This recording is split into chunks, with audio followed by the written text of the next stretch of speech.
Hello friends. आज हम लोग थोड़ा ऑप्शंस के बारे में बात करेंगे। हम आज का पहला वीडियो है तो फिर आज सिर्फ बेसिक्स के बारे में ऑप्शंस के बात करेंगे। तो सबसे पहले एकदम बेसिक ऑप्शन का मतलब क्या होता है। जैसे हम लोग इस पर्टिकुलर वर्ड को डेली यूज़ करते हैं लाइफ में कि मुझे ये ऑप्शन है, मुझे वो ऑप्शन है। जैसे हम लोग ने जब 10th का एग्ज़ाम क्लियर किया था तभी हमारे पास 3 ऑप्शंस थे, लाइक कॉमर्स, साइंस, आर्ट्स।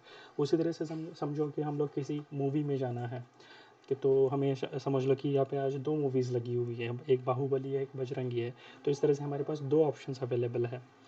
अ, उसी तरह से हम लोग जब टी शर्ट खरीदने जाते हैं या फिर मार्केट में कहीं कुछ सामान खरीदने जाते हैं तभी भी हमारे पास मल्टीपल ऑप्शंस होते हैं। तो इस पर्टिकुलर मतलब क्या होता है ऑप्शंस का, कि आपके पास एक चॉइस होती है कि आप या तो ये कर सकते हो या तो फिर वो सब कर सकते हो। तो आपके पास जब आप जाते हो तो आपके पास पूरी तरह से राइट होता है या फिर एक चॉइस होती है कि आपको क्या करना है। Same way in financial market और या फिर स्टॉक मार्केट में भी ऑप्शंस इसीलिए इसी तरीके से आया हुआ है, इसी तरीके से इंट्रोड्यूस किया हुआ है। इसीलिए जैसे हम लोग कॉल ऑप्शंस बाय करते हैं, यहाँ पे ऑप्शंस के 2 टाइप होते हैं, एक तो कॉल ऑप्शन और दूसरा होता है पुट ऑप्शंस। जब हम लोग ऑप्शन बाय करते हैं तब हमारे पास क्या होता है, राइट होता है कि या तो हम लोग ये ट्रेड को एग्जीक्यूट करेंगे या फिर एक्सरसाइज करेंगे या फिर नहीं करेंगे। उसी तरह से हमारे पास समझ लेते कि किसी स्टॉक का हम लोग ने अगर ऑप्शन बाय किया हुआ है तो उस ऑप्शन को एक्सरसाइज करना है या फिर नहीं करना है, इस तरीके का हमें एक राइट मिल जाता है। तो हमारे पास ऑप्शन अभी इंडियन मार्केट में किस किस तरह के लिए अवेलेबल है। एक तो स्टॉक्स के लिए अवेलेबल है, दूसरा कमोडिटीज़ के लिए अवेलेबल है, फॉरेक्स के लिए भी अवेलेबल है और कुछ इंडाइसेस है जैसे निफ्टी, बैंक निफ्टी, इनके लिए अवेलेबल है। ठीक है। तो इस तरह से एक बेसिक अंडरस्टैंडिंग हमने एक वर्ड का जो है ऑप्शन का ले लिया हुआ है। तो थोड़ा हम लोग थोड़ा हिस्ट्री में जाते हैं और चेक करते हैं कि हिस्ट्री क्या है ऑप्शंस की। तो सबसे पहले इन 1973 Chicago board of options exchange, उन्होंने ऑप्शंस ट्रेडिंग को स्टार्ट किया था उनके यहाँ पर।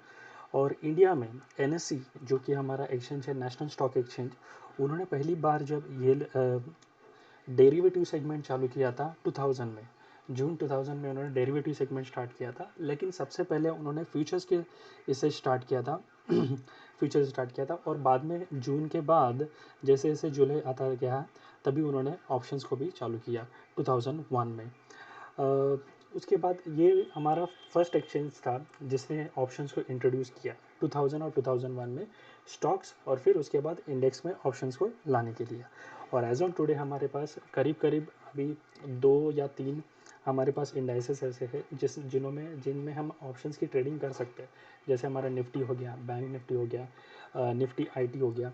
लेकिन मोस्टली अभी जो ट्रेडिंग होती है या फिर जो भी वॉल्यूम होता है वो निफ्टी और बैंक निफ्टी में ही होता है। निफ्टी आईटी में इतना कुछ ज़्यादा वॉल्यूम है ही नहीं और ऑलमोस्ट ज़ीरो के बराबर है। ठीक है। और हमारे पास अभी ऑलमोस्ट अराउंड 141 सिक्योरिटीज़ है। इंडिविजुअल सिक्योरिटीज़ स्टॉक्स की मैं बात कर रहा हूँ कि 141 सिक्योरिटीज़ है नेशनल स्टॉक एक्सचेंज पे जो लिस्टेड, उनमें ऑप्शंस की ट्रेडिंग आप कर सकते हैं। ठीक है। तो ये था हमारा कुछ हिस्ट्री की किस तरह से हम 1973 में सीओबी ने किस तरह से इंट्रोड्यूस किया और हमारे इंडिया में समवेयर अराउंड 2000-2001 के दरमियान क्या है ये इंट्रोडक्शन डेरिवेटिव जो है इंट्रोड्यूस हो गया। तो ये कुछ हिस्ट्री है हमारे ऑप्शंस की। तो हम लोगों ने बेसिक मीनिंग ऑफ ऑप्शन देख लिया और हमने हमने थोड़ी सी हिस्ट्री भी देख ली कि किस तरह से ऑप्शंस को इंट्रोड्यूस किया गया।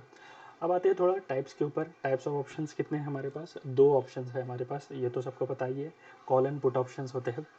लेकिन अब ऑप्शंस को ट्रेडिंग और ट्रेड करना है या फिर किस तरह से इन्वेस्टमेंट के लिए यूज़ना है, इसलिए 2 पर्सपेक्टिव है। एक तो होता है इन्वेस्टर्स के पर्सपेक्टिव से हम लोग देखते हैं और दूसरा है ट्रेडर्स और स्पेकुलेटर्स के पर्सपेक्टिव होता है।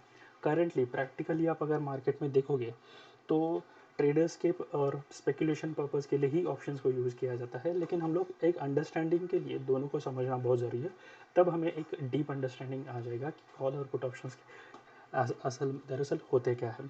तो इन्वेस्टर पर्सपेक्टिव से जैसे हम लोग कोई भी कॉल बाय करते हैं, हम कॉल बाय करते क्यों करते हैं, जैसे मान लेते हैं हम लोग 2 महीने के बाद में, अभी एज ऑन टुडे मेरे पास कुछ पैसे नहीं है पर्टिकुलर स्टॉक के शेयर्स खरीदने के लिए, लेकिन 2 महीने के बाद मुझे क्या है पैसे आएंगे तो उस हिसाब से मैं उसके शेयर्स खरीद लूँगा। लेकिन मुझे डर ये है कि मान लेते हैं कि अभी पर्टिकुलर प्राइस जो है वो 1000 पे है, लेकिन मुझे ऐसा डर लग रहा है कि ये पर्टिकुलर प्राइस जो है 1100 हो जाएगा 2 महीने के अंदर अंदर। तो अगर मैं 2 महीने के बाद अगर बाय करने जाऊँगा तो तुझे मुझे कितना प्राइस देना पड़ेगा, 1100 में बाय करना पड़ेगा। तो इसीलिए अब मैं क्या करूँगा कि उसका एक कॉल खरीद लूँगा कुछ प्रीमियम पे करके। प्रीमियम क्या है सारी चीज़ें मैं आपको बताऊँगा, लेकिन आप समझ लो कि ये कॉल ऑप्शन है क्या। तो मैं क्या करूँगा कि 1000 का एज ऑन जो प्राइस है, एज ऑन डेट जो प्राइस है, उसका एक कॉल खरीद लूँगा, ठीक है। और उसके बाद जब भी मेरा प्राइस, तो यहाँ पर कॉल खरीदने पर मुझे क्या आ जाता है, राइट मिलता है कि ये प्राइस को इस पर्टिकुलर ऑप्शन के इसमें मुझे एक्सरसाइज करना है या फिर नहीं करना है।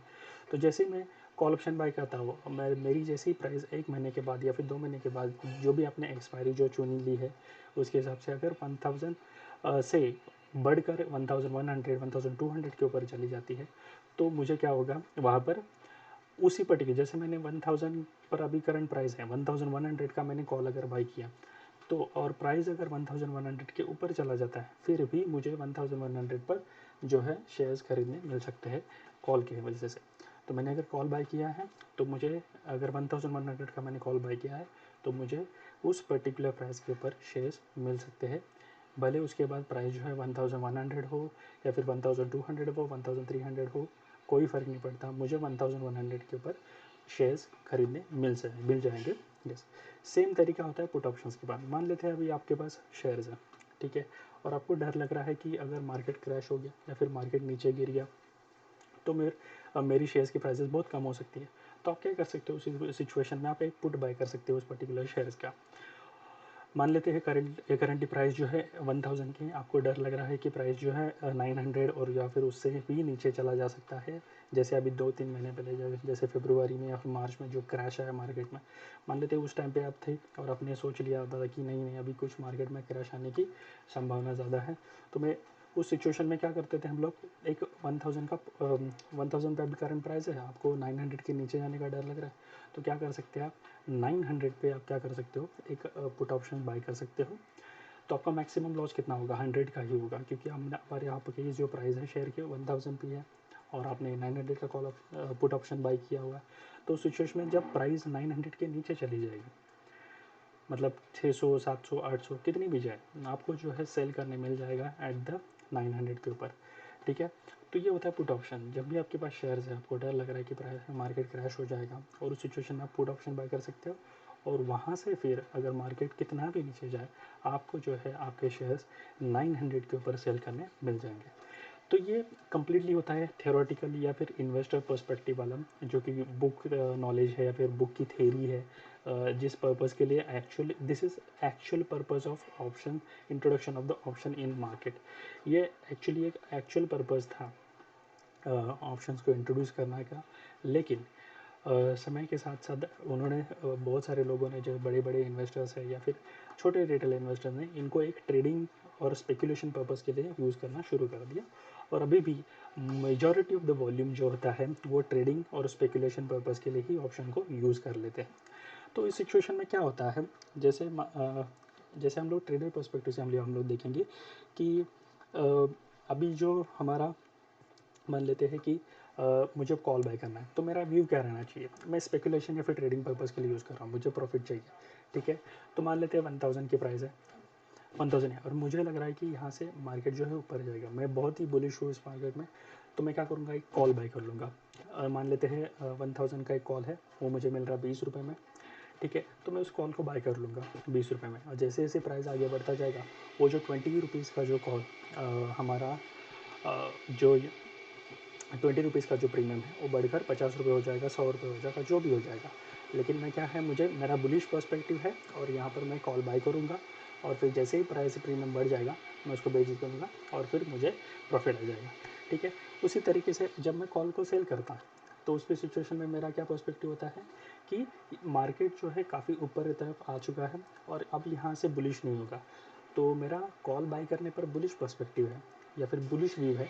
लेकिन जब मैं कॉल सेल करता हूँ तो मेरा क्या है, for the temporary purpose I am not bullish, मतलब अब प्राइस यहाँ पर रुक जाएगा और यहाँ से मार्केट जो है ज़्यादा आगे नहीं बढ़ेगा। तो मैं क्या करूँगा उस सिचुएशन में, उस पर्टिकुलर रेजिस्टेंस पॉइंट पे, मोस्टली हम लोग जो कॉल को सेल करते हैं वो रेजिस्टेंस पे ही सेल करते हैं, ताकि वहाँ पर मार्केट रुक जाए और फिर हम लोग वहाँ से पैसे कमा सकेंगे। तो ट्रेडिंग कॉल का समझ आ गया। जब हम लोग कॉल बाय करते हैं हमारा जो व्यू रहता है वो होता है बुलिश व्यू होता है। जब हम लोग कॉल सेल करते हैं तब हमारा व्यू जो होता है not bullish for the time being, अभी फॉर द टेम्परेरी पर्पज़ के लिए नॉट बुलिश है हम लोग। जब हम लोग पुट ऑप्शन बाय करते हैं तब हम लोग बेरिश होते हैं मार्केट की तरफ कि यहाँ से मार्केट अब बहुत नीचे चला जाएगा और बहुत ही स्पीड में चला जाएगा नीचे की तरफ, तो मैं कम्प्लीटली बेरिश हूँ मार्केट की तरफ। तो मैं क्या करूँगा, पुट ऑप्शन बाय करूँगा और जैसे ही मार्केट नीचे की तरफ जाएगा मेरा ऑप्शन का जो प्रीमियम है वो बढ़ता जाएगा और उस हिसाब से मुझे प्रॉफिट होगा। लेकिन मैं जब पुट ऑप्शन कब से लूँगा, तो मुझे मालूम है कि प्राइस जब बहुत नीचे की तरफ, आई एम नॉट, जो मेरा व्यू होता है उस टाइम पे होता है not bearish for the time being के लिए, मतलब प्राइस जो है बहुत नीचे आएगी। अब यहाँ से प्राइस नीचे नहीं जाएगी, प्राइस थोड़ा सा वहाँ पे रुकेगी, कंसोलिडेट होगी। उस पर्टिकुलर सिचुएशन में वहाँ के क्या करूँगा, एक पुट ऑप्शन बेच दूँगा। ठीक है, तो वहाँ पे मेरा जो व्यू होता है वो होता है नॉट बेरिश। ठीक है, टेम्प्रेरी पर्पज़ के लिए प्राइस उसके बाद निकल जा सकती है, लेकिन फॉर द टाइम बिंग मेरा जो व्यू है नॉट बेरिश है। तो पुट ऑप्शन जब बाय करता हूँ तो बेरिश व्यू है, और जब पुट ऑप्शन सेल करता हूँ तो मेरा व्यू होता है not bearish for the time being. ठीक है, तो हम लोग थोड़ा सा उसका मैट्रिक्स देख लेते हैं कि क्या होता है। ये देखो यहाँ पे एक मैट्रिक्स है। जब हम लोग कॉल बाय करते हैं तो समझ लो कि मेरा 1000 मैंने स्ट्राइक प्राइस रखा हुआ है, अगर मेरे स्ट्राइक प्राइस के ऊपर अगर प्राइस जाता है तो मुझे क्या होगा, प्रॉफिट होगा। लेकिन अगर स्ट्राइक प्राइस के नीचे ही रहता है प्रॉफिट, तो क्या होगा, वो वर्थलेस हो जाएगा और मेरा जो ऑप्शन का प्रीमियम है वो पूरी तरह से ज़ीरो हो जाएगा। जब मैं कॉल को सेल करता हूँ और मेरा प्राइस जो है उसके ऊपर चला जाता है तो मुझे क्या है, लॉस होना बहुत चालू हो जाएगा। लेकिन अगर मैंने कॉल सेल किया है और प्राइस मेरे स्ट्राइक प्राइस के, जो स्ट्राइक प्राइस को मैंने सेल किया हुआ है उसके नीचे रहता है, तो वहाँ पे मुझे क्या है, जो भी प्रीमियम मैंने कलेक्ट किया हुआ है वो मेरा जो रहेगा प्रॉफिट रहेगा। मैं जब पुट ऑप्शन बाय करता हूँ, ठीक है, और स्टॉक प्राइस जो है उसके ऊपर निकल जाती है, स्टॉक प्राइस उसके ऊपर निकल जाती है, तो क्या बन जाएगा, वर्थलेस हो जाएगा या फिर ज़ीरो हो जाएगा पूरी तरह से। ठीक है, लेकिन प्राइस उसके उसके नीचे चली जाती है तो मुझे क्या होगा, प्रॉफिट आ जाएगा। ठीक है, जब मैं पुट ऑप्शन सेल करता हूँ और मेरी स्ट्राइक प्राइस के ऊपर प्राइस निकल जाता है तो वहाँ पे मुझे जो भी मेरा प्रीमियम है वो मिलेगा, वो मेरा क्या रहेगा, प्रॉफिट रहेगा। लेकिन स्टॉक प्राइस के नीचे अगर प्राइस चला गया तो मुझे लॉस होना बहुत ही हो जाएगा। ठीक है, अब हम लोग यहाँ पर आते हैं थोड़ा सा टर्मिनोलॉजी, जो बेसिक टर्मिनोलॉजीज है आपको बता ही रहेगा मार्केट में कि स्ट्राइक प्राइस होता है। स्ट्राइक प्राइस मतलब जो एक प्री डिटरमाइंड जो मेरा प्राइस होता है जिसके बेसिस पे मैं ट्रेड लेता हूँ। जैसे 1000 हो गया, 1100, 1200। जैसे 1000 का मैंने कॉल ऑप्शन बाय किया तो 1000 के ऊपर अगर प्राइस जाएगा तो मुझे प्रॉफिट आएगा, 1000 के नीचे अगर प्राइस क्लोज हो जाता है एक्सपायरी पे तो मुझे लॉस हो जाएगा। प्रीमियम जो हम लोग ऑप्शन बाय करने के लिए पे करते हैं उसे प्रीमियम कहते हैं। तो प्रीमियम जो होता है वो कॉस्ट होता है बायर का, और यही इनकम होता है अपने सेलर का। एक्सपिरेशन डेट मतलब ऐसी डेट जहाँ जिस पे ऑप्शन वो एक्सपायर हो जाएगा, जिस डेट पे ऑप्शन एक्सपायर हो जाएगा। हमारे इंडिया में दो टाइप की एक्सपायरीज होती है इंडाइसेस के लिए, और वन टाइप की एक्सपायरी होती है ऑप्शंस के लिए, स्टॉक ऑप्शंस के लिए। तो इंडाइसेस के लिए डबल एक्सपायरीज है, वीकली एक्सपायरीज और मंथली एक्सपायरी। और यहाँ पे एक्सपायरी जो होती है एवरी थर्सडे होती है, और इन केस ऑफ मंथली जो होता है वो लास्ट थर्सडे को होती है expiration day. But in case of stocks option हमारे पास एक ही एक्सपायरी है और वो मंथली है, last Thursday of the month है, उस टाइम पे वो एक्सपायर हो जाती है। अब कुछ लोगों को अगर इसमें कन्फ्यूजन होता है कि अमेरिकन ऑप्शन क्या है, यूरोपियन ऑप्शन क्या है।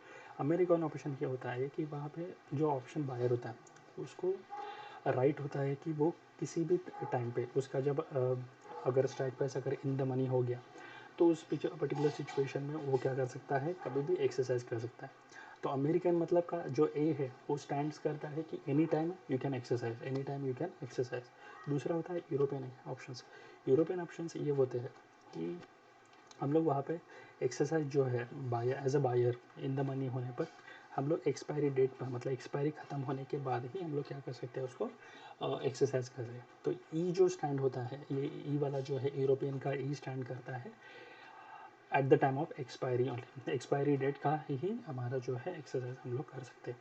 ठीक है, तो इस तरह से हम लोग ये थोड़ा सा बेसिक्स हम लोगों ने ऑप्शन देख लिया है। थोड़ा मैं आपको ऑनलाइन दिखा देता हूँ कि किस तरह से हम लोग इस पर्टिकुलर चीज़ को देखते हैं।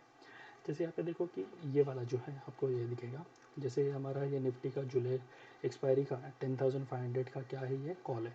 तो जो सी ई होता है मतलब कॉल ऑप्शन यूरोपियन होता है, 10,500 क्या है मेरी, ये स्ट्राइक प्राइस है। जुलाई क्या है मेरा, एक्सपायरी मंथ है।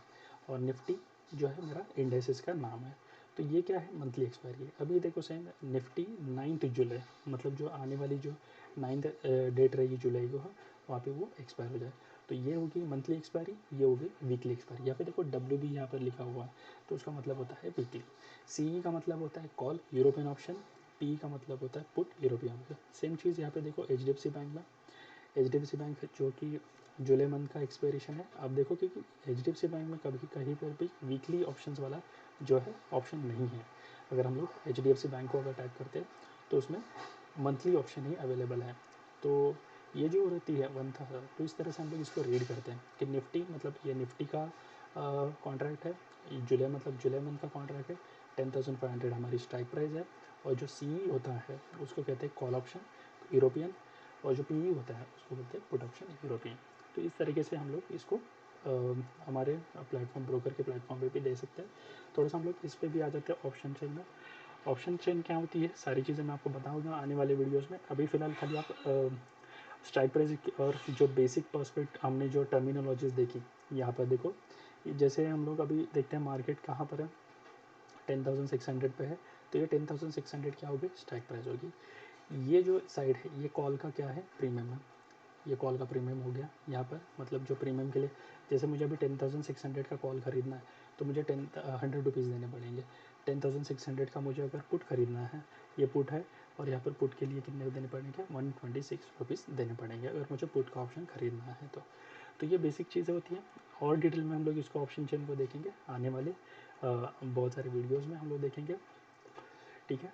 तो ये हमारे तो सम बेसिक टर्मिनोलॉजीज हम लोगों ने देखी कि स्ट्राइक प्राइस क्या होता है, ये प्रीमियम क्या होता है, एक्सपायरेशन डेट क्या होता है, अमेरिकन एंड यूरोपियन ऑप्शंस क्या होते हैं। बेसिक वीडियो है था ये, तो हम लोग की थोड़ा सा बेसिक के ऊपर ध्यान देना ज़रूरी है, तब जा कर के हमें क्या कर सकते हैं, हम लोग अच्छी तरह से ट्रेड कर सकते हैं मार्केट में।